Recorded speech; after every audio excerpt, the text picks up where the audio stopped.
Bienvenue à vous, historiens, historiennes en herbe, amateurs d'histoire, amateurs de l'histoire autrement. Bienvenue dans cet alinéa qui sera consacré, j'allais dire cette semaine, comme si on était à chaque fois une nouvelle semaine, une nouvelle émission. Bref, qui sera consacré cette fois à la campagne de 1805. Alors cela dit, la campagne de 1805, si on veut la comprendre, j'imagine qu'il va falloir qu'on prenne un petit peu de recul. Et pour prendre ce petit recul, on aura bien évidemment Guillaume. Salutations Guillaume. Monsieur Bouilleux, bienvenue. Et puis Patrick, bienvenue également. Merci. Pour la suite, puisqu'on t'avait déjà croisé dans les alinéas et Ex-Rule, on va aller un petit peu plus loin maintenant avec notre cher ami Napoléon autour de cette campagne de 1805. Et pour commencer, avec la voix adéquate, me l'a dit Monsieur Bouilleux, les sources. Alors, comment est-ce qu'on peut se renseigner, comment est-ce qu'on peut en découvrir un petit peu plus autour de ce qui a conduit à cette campagne de 1805 ? Alors la première chose en termes d'ouvrage généraliste, c'est un ouvrage qui est maintenant assez récent, qui fait un point, c'est le tome premier pour 1805 de la nouvelle histoire du Premier Empire de Thierry Lens. Alors Thierry Lens, je rappelle, a des responsabilités au niveau de la Fondation Napoléon et est un historien universitaire. Et donc a fait un travail intéressant parce que, contrairement à ce qu'on pourrait penser, l'histoire napoléonienne progresse de jour en jour. Sur sa connaissance ? Sur sa connaissance, sur son analyse. On modernise l'histoire du Premier Empire toujours. Il y a toujours des choses à apprendre et j'espère que nos émissions vont permettre d'apprendre des choses sur quelque chose que la plupart des gens qui s'y intéressent pensent connaître, et on va remettre en question quelques certitudes. D'accord. Et donc l'ouvrage de Thierry Lens, donc là le premier tome qui va de 1804 à 1810, et en fait c'est un ouvrage qui comprend 4 tomes chez Fayard, et je conseillerais la lecture des 4 tomes à tout le monde. C'est un très bon point de l'état de la recherche à tous les niveaux. Quand on en est à 4 fois ça, donc c'est suffisamment... Non, 4 fois ça, non, je rassure. Ah d'accord. Il y a des tomes qui sont plus gros. Cela dit, quand tu dis, Patrick, qu'elle est à chaque fois cette connaissance réactualisée, c'est parce que on découvre de nouvelles sources, on peut découvrir de nouvelles sources, ça c'est clair. D'accord. Thierry Lens, avec la Fondation, a lancé un travail très très important. C'est par exemple la publication de la correspondance de Napoléon. Publication militaire, diplomatique, c'est réellement la publication. D'accord. Donc ils n'ont pas fini ce travail, qui est un travail mené par plusieurs dizaines de personnes, et qui vont dans les archives, dans les ventes aux enchères de lettres, etc., retrouver tout ce qui a été écrit, ou qu'a dicté plutôt, parce que Napoléon écrivait très mal, ce qu'a dicté Napoléon de son plus jeune âge, donc je dirais vers l'âge de 6 ans, et jusqu'à sa mort. Donc ça fait, pour l'instant, tout n'est pas sorti, et on doit déjà être à 12-13 volumes de 1600-2000 pages, avec des années où, en une année, il a dû dicter, écrire entre 3000 et 4000 courriers, lettres diplomatiques militaires dans la même année. Donc ça nous permet de suivre. Donc on peut découvrir des choses, qui est clair. Deuxième chose, et c'est un peu ce que nous allons voir par la suite, nous avions les archives, nous avions les sources. Après, il faut les croiser, et en même temps, on peut leur donner une nouvelle signification, c'est-à-dire les voir sous un autre angle, et qui donne aussi une nouvelle explication aux événements et à ce qui s'est produit. Est-ce qu'on fait la même chose pour, j'allais dire, l'entourage historique? Ça veut dire qu'on va aller chercher chez les généraux autrichiens, alors, ils ont produit assez peu de choses, et il y a alors 2 problèmes qu'on connaît en histoire militaire globalement. Première chose, c'est nous n'avons pas pour toutes les périodes et tous les pays les mêmes sources. Le Premier Empire a produit, alors surtout c'est chez les officiers, à part les cas comme Bourgogne, Coignet qu'on connaît, on produit beaucoup de mémoires. On écrit beaucoup à l'époque. Donc on a énormément. Simplement on écrit beaucoup, mais il faut se méfier de ce qui est écrit. Oui, c'est ça. Donc ça c'est la première chose, analyse des sources. Deuxième chose, chez l'adversaire, c'est pas forcément le cas. Mais il faut aussi analyser les sources. Et selon les périodes, il y a des périodes qui n'ont pas produit d'écrit. Donc on a peu de choses. On peut difficilement contrebalancer. Après, le deuxième aspect du Premier Empire qui est important, c'est le moment où on met en forme réellement le travail d'état-major. Donc le moment où on produit de l'archive administrative à donc on a aussi des sources. Et donc là, on peut travailler aussi. D'une manière générale, je présenterai une série d'ouvrages. Le travail sur les archives françaises a été bien fait. D'accord. Le travail sur les archives étrangères est plus problématique. Simplement, si on prend l'Autriche et l'Allemagne, comme on le sait, il y a eu une guerre mondiale qui a provoqué beaucoup de bombardements dits stratégiques. Et par exemple, les archives allemandes ont quasiment toutes disparu. Brûlées. Donc, on a les sources, c'est-à-dire les travaux faits à une certaine époque sur ces archives avant la Seconde Guerre mondiale. L'Autriche, c'est quasiment la même chose. D'accord. Les Russes, quand je vous montrerai l'historique officiel de la campagne d'Austerlitz, c'est un historique qui a été fait par les services historiques de l'armée de terre, juste avant la Première Guerre mondiale. Période pas très favorable en Russie pour faire ce genre de travaux. Et après, on a de la disparition d'archives aussi. Et aussi, autre problème, c'est qu'à cette époque-là, les Russes n'ont pas un service d'état-major, ils ont un service d'état-major qui ressemble au service d'état-major du XVIIIe siècle, pas le service moderne. Donc il y a plein de choses sur lesquelles on n'a pas de source. Donc, quelque part, il y a des choses, on ne le saura jamais. C'est à trous. Par contre, je vais donner un autre exemple, on a aussi l'archéologie. C'est-à-dire, il y a peu d'années, une dizaine d'années, on a trouvé du côté de Vilnius, alors là c'est la campagne de 1812, des charniers qu'au début on a voulu attribuer au KGB ou au NKVD parce qu'on en avait trouvé d'autres, et en fait c'était les charniers d'époque 1812, parce qu'on a retrouvé les boutons, les parties d'uniforme, on a réussi à déterminer qui était dedans pour certains. Pour certaines personnes. Et là on a découvert, grâce à l'archéologie, une des raisons profondes de la défaite de 1812, mais j'en donnerai les raisons. Ça, c'est le suspense. Je ne vais pas le dire aujourd'hui. Voilà, ça sera pour l'émission que nous ferons sur 1812. Sur 1812, d'accord. On ne vous dira pas quand. Et donc, l'archéologie permet, par exemple, sur la guerre d'Espagne, j'ai deux exemples, sur la guerre d'Espagne napoléonienne aussi, a permis de faire des découvertes sur la vie quotidienne, sur ce qui s'est passé. Donc, oui, l'histoire, c'est un complet renouvellement. C'est pas renouvellement de A à Z, mais réinterprétation et interrogation de ce que l'on a comme source. D'accord. Sachant que le meilleur exemple d'archéologie dont tu parles, c'est le fameux mythe des étangs d'Austerlitz, on en parlera tout à l'heure.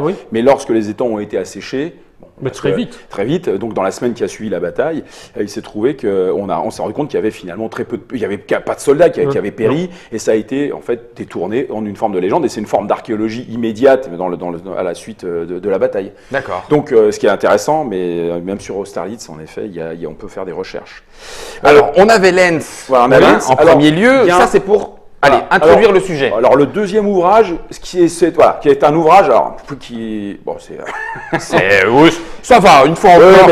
Il n'est qu'en un seul volume, Patrick, celui-là. Celui-ci en un seul volume. Mais le prix de la gloire. Voilà, le prix de la gloire, ça c'est donc un ouvrage de Pierre Branda, à nouveau chez Fayard. L'avantage de cet ouvrage est que c'est un ouvrage qui va parler en fait des finances. Donc le nerf de la guerre, comment on finance la guerre à l'époque de Napoléon, avec deux finances qui sont les finances françaises et les finances britanniques. Et ce qui est intéressant dans cet ouvrage, qui est un ouvrage global, c'est justement de montrer du doigt à quel point en fait cet outil, qui est l'outil économique, est important pour financer la guerre. Et c'est, je pense, Patrick, tu peux compléter, le premier ouvrage, on va dire, de référence, ou qui fait la somme des recherches dans ce domaine. Alors c'est relativement pointu.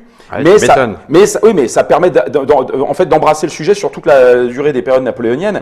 Et là, on a quelque chose de complémentaire. Évidemment, dans le cadre de 1805, ça vient prendre une partie des considérations qui nous intéressent. Et ce qui explique aussi certaines décisions qui peuvent paraître contestables d'un point de vue politique limité à la diplomatie. Mais on se rend compte, et j'en reparlerai, que la politique intérieure d'un pays, le rapport des gouvernements avec la situation sociale. Je veux dire, j'apprendrai rien, on est en période électorale, tout le monde en entend parler tous les jours. À l'époque, c'est la même chose. Et donc, la situation économique peut commander certaines prises de décision. Et là, on s'en rend bien compte. On se rend bien compte du poids économique déjà à l'époque sur le gouvernement d'un grand pays, le poids des théories économiques, parce qu'il y a deux théories qui s'opposent quelque part. On a l'Angleterre qui, à l'époque, va générer les coalitions, financer les coalitions en produisant de la dette. C'est bizarre, ça sonne un peu... Tandis que les Français ont une position qui est plutôt proche du mercantilisme colbertien. Donc on ne produit pas de la dette, parce que la dette, c'est pas bon. C'est pas bien. Et, Un bon père de famille. Un bon père de famille, Napoléon gère un bon père de famille, il a ce côté. Donc on a deux systèmes économiques aussi qui s'opposent. Qui s'affrontent. Et on voit comment on gère ça et comment des décisions peuvent être provoquées sur la base de ces visions économiques, de ces théories économiques. Donc le Branda, ouvrage fortement conseillé pour tous ceux qui s'intéressent en fait à l'histoire napoléonienne en général, parce que là on a vraiment un ouvrage de référence, mais sous l'angle économique. Oui. Donc, pas que pour les comptables. Non, mais ça pour les experts comptables. Pour les experts comptables, parce qu'on a de la comptabilité publique, réellement, on a les tableaux. C'est ça. Mais ça permet, je dirais, c'est un des avantages de l'histoire. On étudie ça par rapport à l'attirance que l'on a pour une période historique.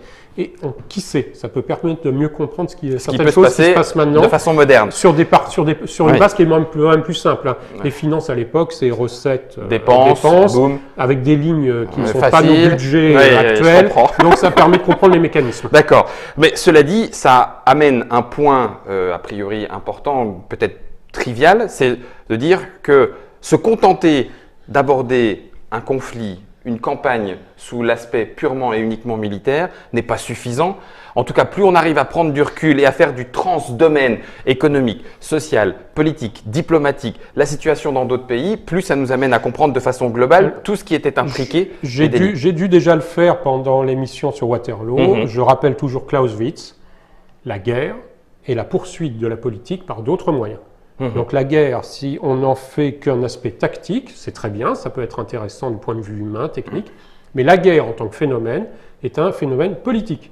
Donc étant politique, c'est un phénomène qui rentre dans une globalité et qui elle-même est l'expression de la globalité d'une société, d'une économie, etc. Et d'un moment. Se limiter à l'aspect purement militéro-pratique. Voilà, style couleur des boutons de guêtre, etc. C'est intéressant, mais c'est pas ça qui permet mieux de comprendre ce qui s'est passé.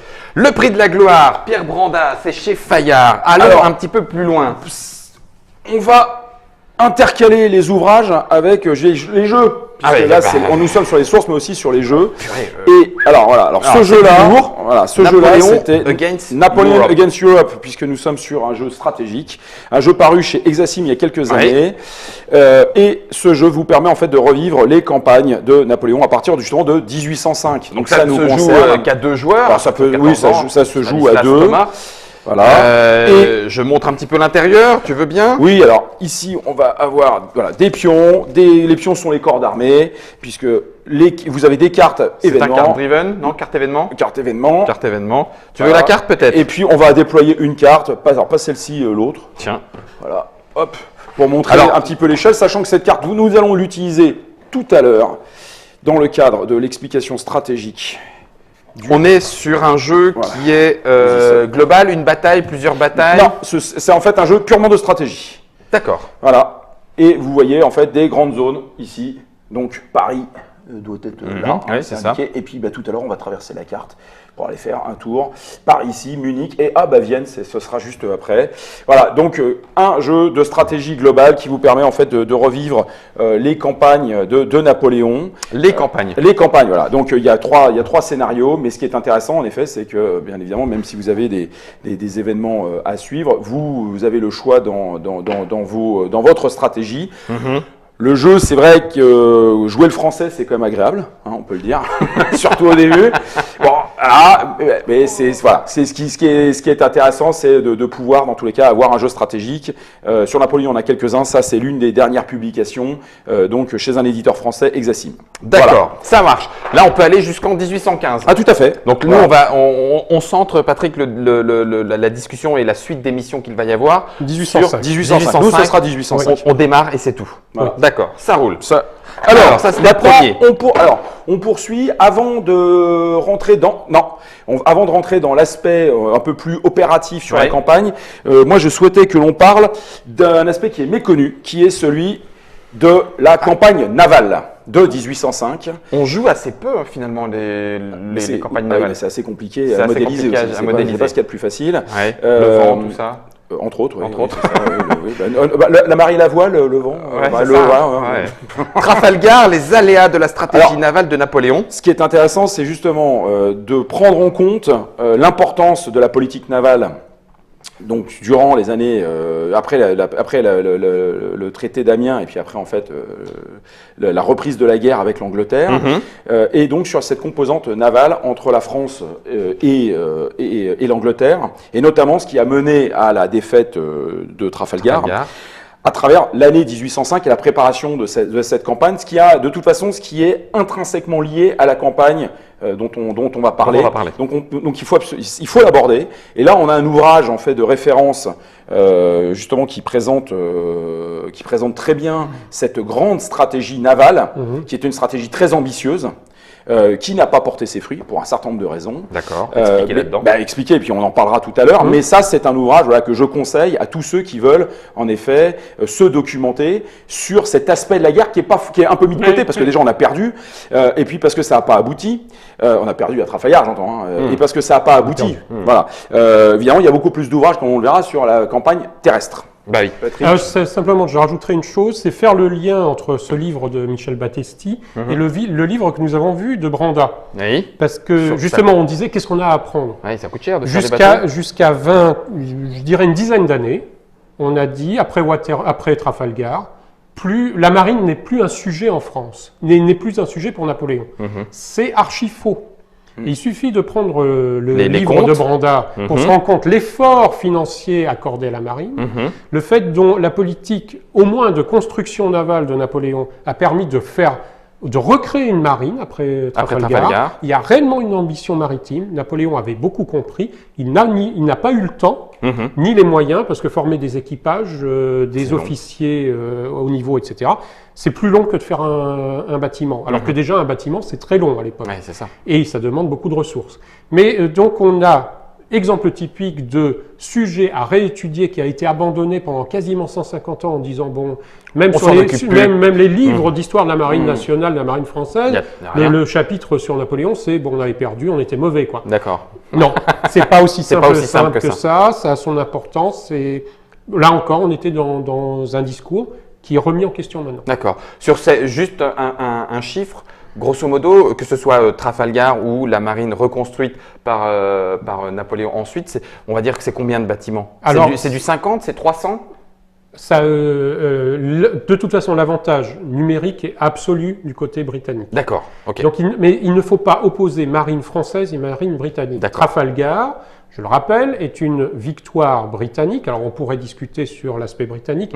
Il y a certains bâtiments où la part d'équipage britannique est quasiment minoritaire. Vous avez des Français sur les bâtiments anglais qui ont combattu. Parce qu'il y a le système de la presse. Donc, on va rentrer dans des systèmes. Oui, donc, quand on dit britannique, c'est comme Waterloo, à discuter. Et ensuite, autre phénomène, donc c'est Villeneuve commande une flotte qui est espagnole et française. D'accord. Donc, tout doit être calculé en union de plusieurs flottes contre les Britanniques, et c'est leur logique stratégique jusqu'à la guerre de 1914. Donc c'est la logique, les Anglais doivent pouvoir s'opposer à deux flottes majeures, eux seuls. Donc on calcule les rapports de force en fonction de ça. D'accord. Rapports de force qu'on continue à calculer à l'heure actuelle pour d'autres systèmes, et comme la puissance majeure, c'est les États-Unis. Ils ont toujours ce genre de calcul stratégique en ce moment par rapport à leur marine. En voyant les choses de cette façon-là. Avec leur aviation, en voyant les choses comme ça. Ça, c'était pour Trafalgar, l'aspect un peu méconnu, je le mets dans le devers de Tric Trac. Et justement, le jeu qui va avec, c'est un jeu de chez GMT, c'est le jeu 1805 Sea of Glory, qui est un très bon jeu justement maritime, là encore, sur un aspect, on va dire, stratégique.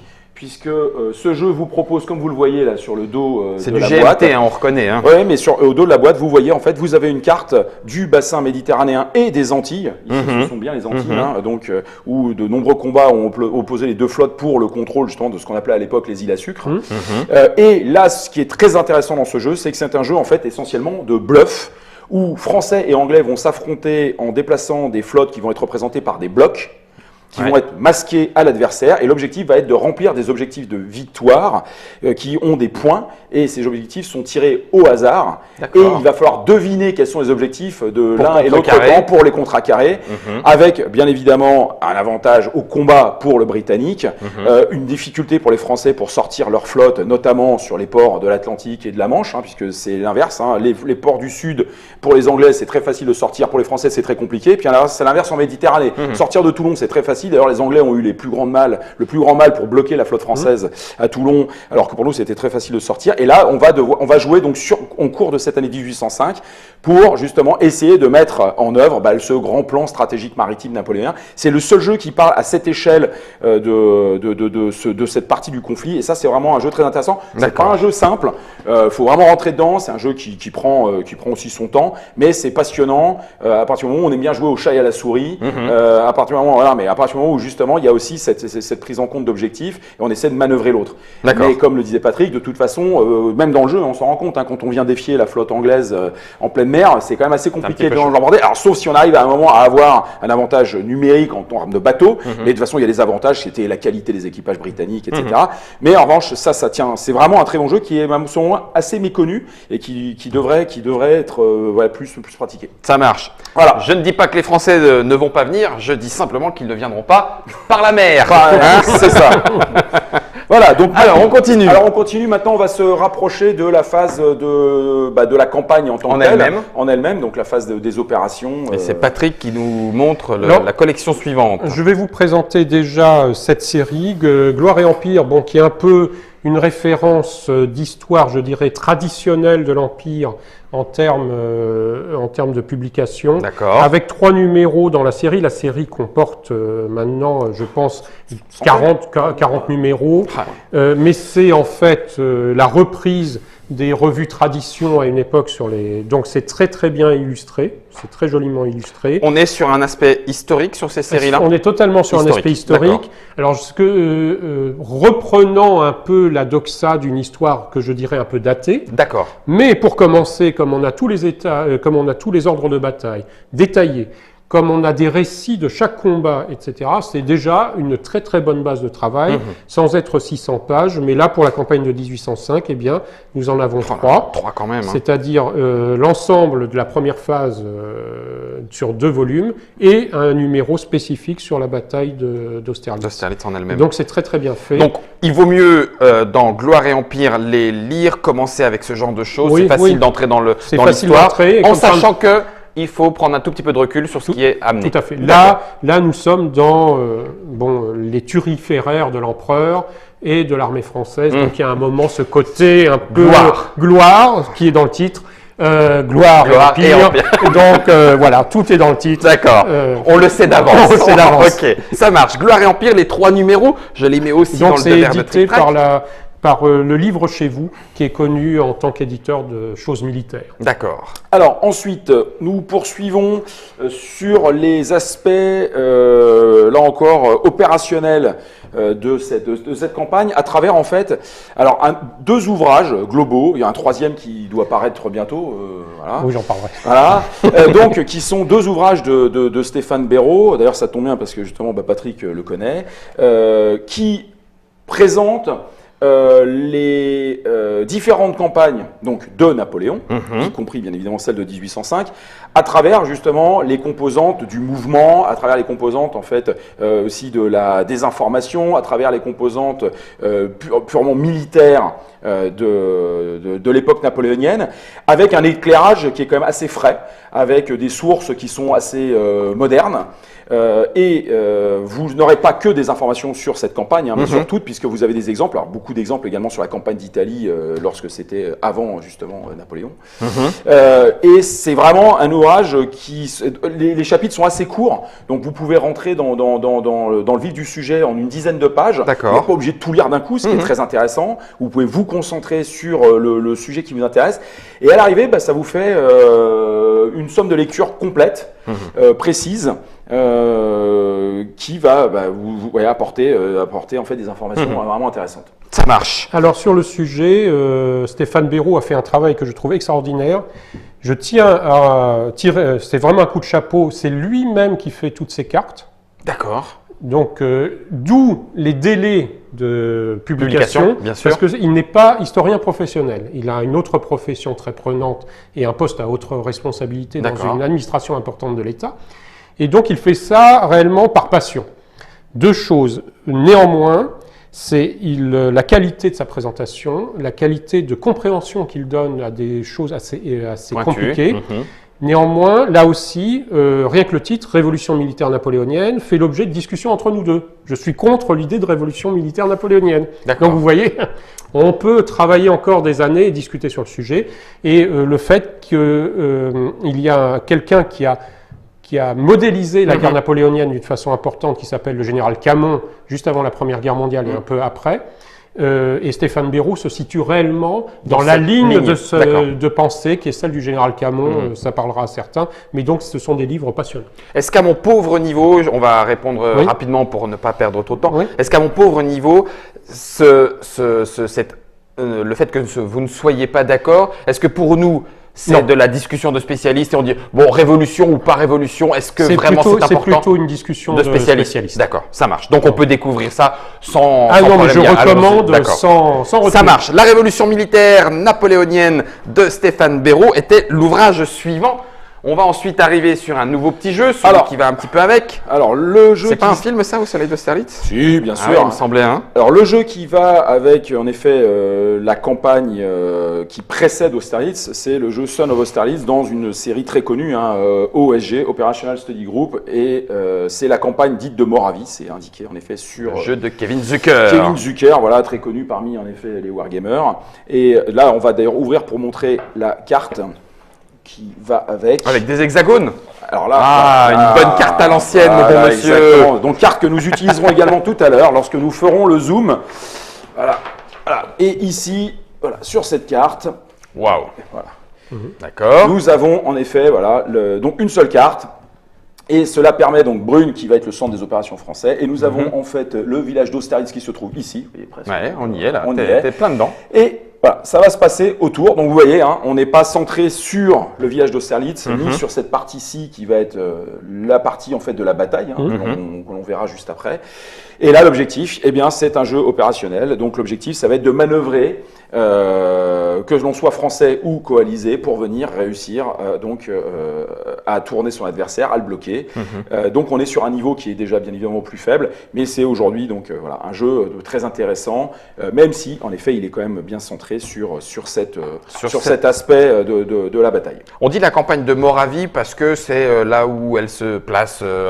Parce que Napoléon, dans un écrit dont je parlerai par la suite, parle lui-même de campagne de Moravie. D'accord. C'est-à-dire que la campagne de 1805 pour Napoléon est divisée en plusieurs phases. D'accord. Et la phase qui conduit à Austerlitz, pour Napoléon lui-même, c'est la campagne de Moravie. D'accord. Voilà. Donc, quelle période de 1805? On est dans la fin novembre, décembre 1805. 2 décembre. 2 décembre 1805. Ça marche. Donc, on la garde la carte, on aura besoin plus tard. Plus tard. Ça marche. Donc, ça, c'est le jeu qui va avec The Son of Austerlitz, la campagne de Moravie en 1805. Merci Germain.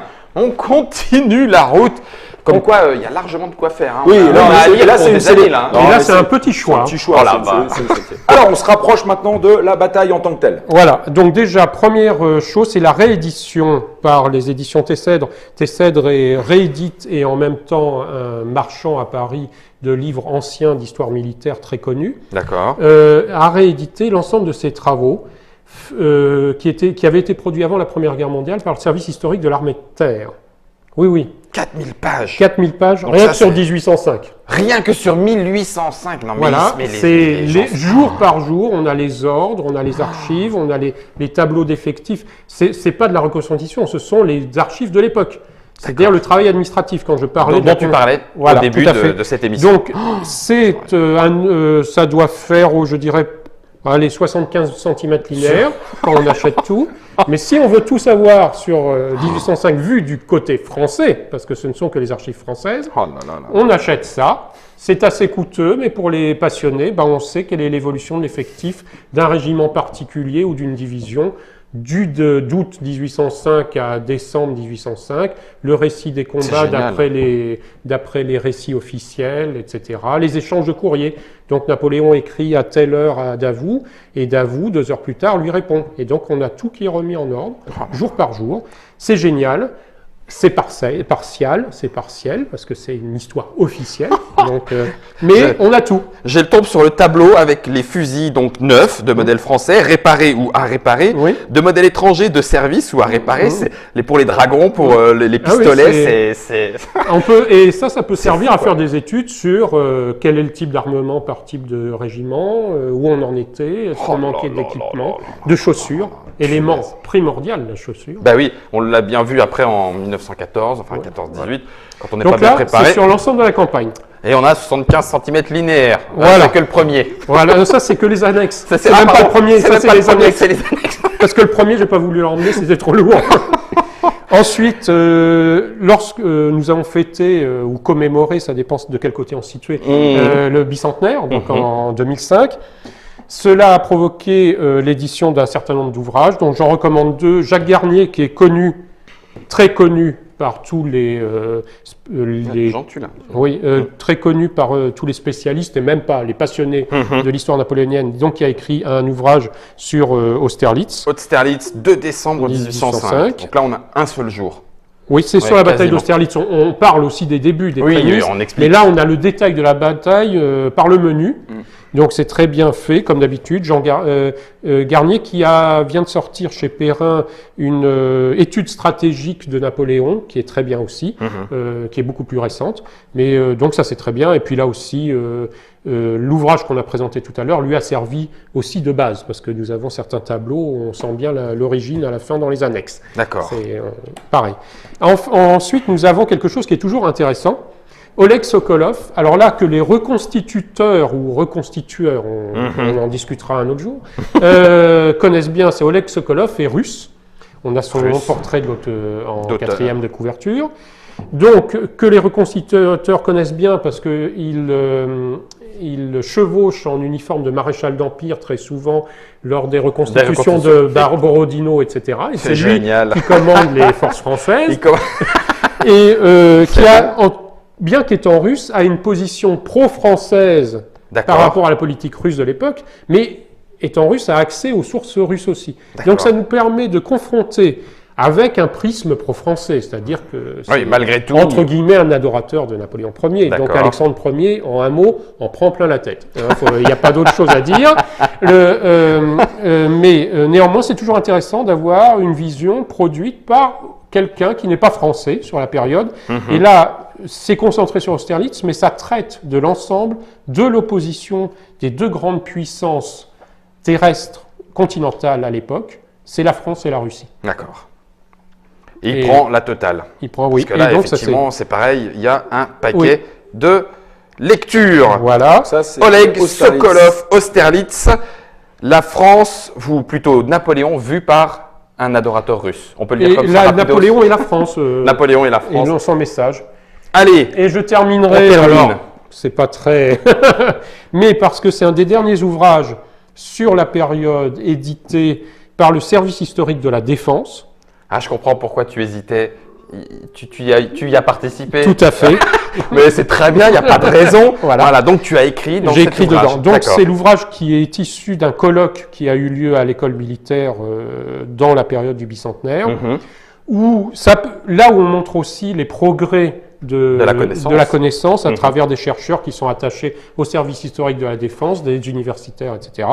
Et pour ceux que l'émission aura intéressé sur Austerlitz, j'ai commis un article sur Austerlitz même, que l'on retrouve dans cet ouvrage. Mais cet ouvrage traite de l'ensemble des questions, des nouvelles questions que l'on se pose sur les armées napoléoniennes d'un point de vue général sur l'ensemble de la période. Donc ça regroupe plusieurs auteurs, plusieurs interventions. Et on parle de l'Espagne, on parle de sujets qui vont de la fortification à l'art opérationnel, aux aspects juridiques, aux aspects de propagande, etc. D'accord. La totale, guerres et armées napoléoniennes, nouveau regard. Donc c'est tout récent.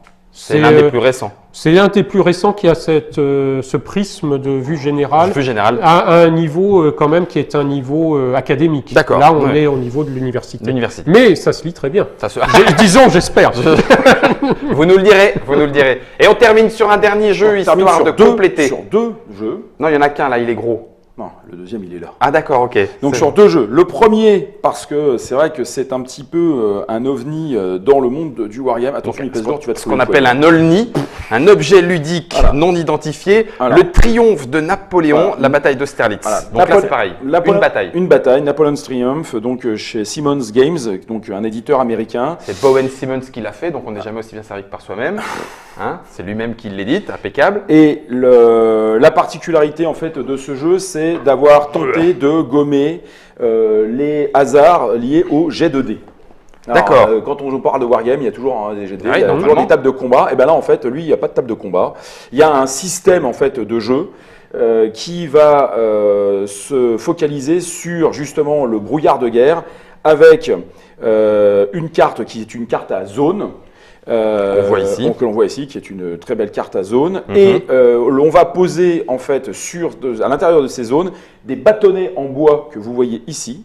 Ça marche. Voilà, ce sont en fait des petits bâtonnets en bois et c'est un petit peu le système des blocs. C'est-à-dire que vous ne savez pas, vous voyez à peu près les masses, comme si vous étiez à l'époque en train d'observer à l'orniette les lignes en fait ennemies qui avancent. Et vous ne savez pas vraiment ce qu'il y a en face, vous ne connaissez pas le nombre, vous ne connaissez pas vraiment la nature des unités, puisque vous avez évidemment de l'artillerie, de la cavalerie et de l'infanterie. Et vous les découvrez lorsque il y a rencontre. Et ce système, en fait, est un système après où, en fonction, bien évidemment, du type d'unité que l'on a, du type d'unité qu'on engage, on va essayer de prendre le dessus sur l'adversaire et puis de le repousser pour pouvoir prendre des objectifs, puisque c'est un système, en fait, où les conditions de victoire sont basées sur la prise d'objectifs. Catch the flag. Et essentiellement, sachant que l'avantage également de ce système, c'est qu'on peut démarrer par un scénario le 1er décembre, qui permet justement un positionnement, comme on en parlera tout à l'heure, qui aurait pu être différent. Et c'est un jeu qui se joue assez vite. Alors les règles, il faut quand même rentrer dans la mécanique parce que c'est un peu déroutant, notamment sur le système de déplacement et le système en fait justement d'engagement des unités qui change de ce que l'on a l'habitude de voir, de ce qu'on connaît. Donc il faut rentrer dans ce système. C'est un peu cérébral parce que justement il faut quand même pas mal anticiper, mais c'est vraiment c'est un jeu qui a sa place dans toute bonne ludothèque et qui est vraiment qui met vraiment les joueurs au défi justement de vraiment bien jouer et on peut pas aller chercher le super résultat sur le bon 6 au bon moment. Non, là ça arrivera pas. Et sachant qu'en plus dans ce système de jeu, on choisit au début où placer ses unités. Donc c'est pas tout à fait historique, on peut faire ce qu'on veut, donc tenter des ouvertures qui seront différentes. D'accord. Ça c'était le premier Napoleon's Triumph et le jeu de et le suivant, tiens celui-ci attends, on va le retirer. De 2006. Et le suivant, c'est celui donc qui trône là magnifiquement sur la table. La table, c'est celui qui est à venir alors. Alors celui qui est à venir, voilà, c'est Rising Eagles.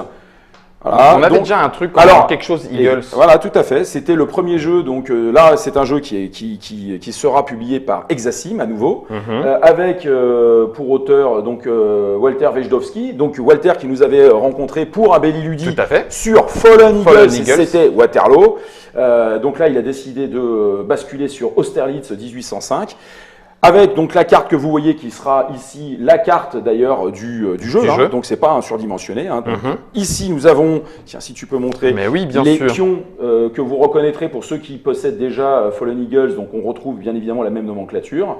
Avec les différentes armées, avec les différents corps, les différents corps, puisque là on est quand même au niveau en fait du régiment et de la brigade. Et la particularité de ce travail, pour en avoir longuement discuté avec Walter, c'est qu'il a tenté une gageure par rapport au nombre de jeux qui ont été publiés sur la bataille d'Austerlitz. C'était justement de ne pas tomber dans cette espèce de travers qui consiste à dire si on veut forcer l'allié à jouer tel qu'il a joué, forcément il se fait éclater, puisque le français c'est déjà à peu près ce qu'il y a à faire. Si on considère que les Français sont évidemment monstrueux, ce qui était le cas à l'époque, ils avaient sans doute une des plus belles armées que Napoléon ait pu réunir, de toute façon ils vont l'emporter parce que c'est la boîte boîte à outils, on fait ce qu'on veut, on a de l'initiative, on a de l'indépendance, on a des super unités, bon, bref. Donc on roule sur l'allié. Donc au bout d'un moment, c'est plus un jeu. En fait, on reproduit quelque chose, mais on n'y prend pas de plaisir parce que celui qui joue les... Il n'y a pas de et si. Bah non, parce que celui qui joue les Colisées va se faire éclater d'une manière ou d'une autre. Et là, en fait, tout le travail de Walter a été de pouvoir proposer en fait un système de jeu avec notamment des prises d'objectifs qui vont permettre en fait à l'allié de décider s'il veut prendre des risques ou s'il veut attendre le français, ce qui déjà change énormément de choses, puisque ça va obliger le français à aller, pour le coup, aller chercher les objectifs. Donc en fait, on inverse un petit peu ce qui s'est passé historiquement. Il a rajouté également un système de jeu qui fait que l'on peut avoir des positionnements cachés des unités, donc on ne sait pas complètement où se trouvent en fait les unités donc adverses. Et on a également un système en fait de jeu avec un brouillard de guerre où on va pouvoir se déplacer, donc bluffer l'adversaire. Donc c'est quelque chose qui rend, selon moi, le jeu particulièrement attrayant. Jouable. Tout à fait jouable. Ludiquement. Avec en plus des parties totalement différentes. Alors on peut le jouer très facilement à 2, on peut aussi le jouer à 4, parce que c'est quand même une grosse bataille. Donc en plus on peut jouer en équipe et réfléchir à plusieurs. Et on va avoir justement des possibilités de jouabilité très fortes sur un système de jeu, et là je reviens maintenant au système de jeu qui est relativement simple parce qu'on est au niveau en effet donc de la brigade, donc on n'est pas en train de commencer à dire tel type de charge de cavalerie, est-ce que je charge en ligne, est-ce que je charge en colonne, est-ce que je me mets en carré ou pas. Quand on met des canons, on bombarde, enfin il y a pas tir à mitraille ou tir à boulet machin, donc on est sur un système en fait qui est simple à comprendre où on va déplacer les pions et en fait on va vraiment jouer sur les masses. Donc ça va assez vite. Et il y a des questions, par exemple, de mort subite, puisque bien évidemment, ça peut arriver. Ça peut raccourcir la partie. Et puis, après, il y a également un phénomène d'usure, parce qu'on a quand même tendance à oublier qu'une bataille, ça fatigue, ça use, et qu'il y a un moment, quand les gens craquent, c'est pas parce que forcément ils sont couards, mais c'est parce que ça fait peut-être quelques heures qu'ils se tirent dessus, et qu'il y a un moment, physiquement, on n'en peut plus. C'est ça. Voilà, on se débande. Donc, ça intervient également dans ce système de jeu, notamment avec un système de morale qui est relativement simple, mais qui représente justement cet aspect. Donc ça c'est Rising Eagle. Rising Eagle. Suivez-le, hein, ça doit arriver là normalement. C'était le cadeau pour le Père Noël. Pour la petite fin. Voilà. Austerlitz 1805. Voilà, c'est la campagne de 1805 qui nous occupe dans cette émission qui va être découpée en 3 parties. La première, celle que nous terminons maintenant, était sur les sources bibliographiques et ludiques, en sachant que ce ne sont que là quelques sélections, vous l'avez dit, il y a largement de quoi faire. Patrick, merci beaucoup. Merci beaucoup pour ce choix. Merci aussi Guillaume de nous avoir ramené toutes ces boîtes anciennes et plus récentes. On va maintenant entamer dans la deuxième émission, et merci à vous de nous avoir suivis, avec le contexte historique. Comment est-ce que tout ça a-t-il bien pu se produire? Moi, je ne sais pas.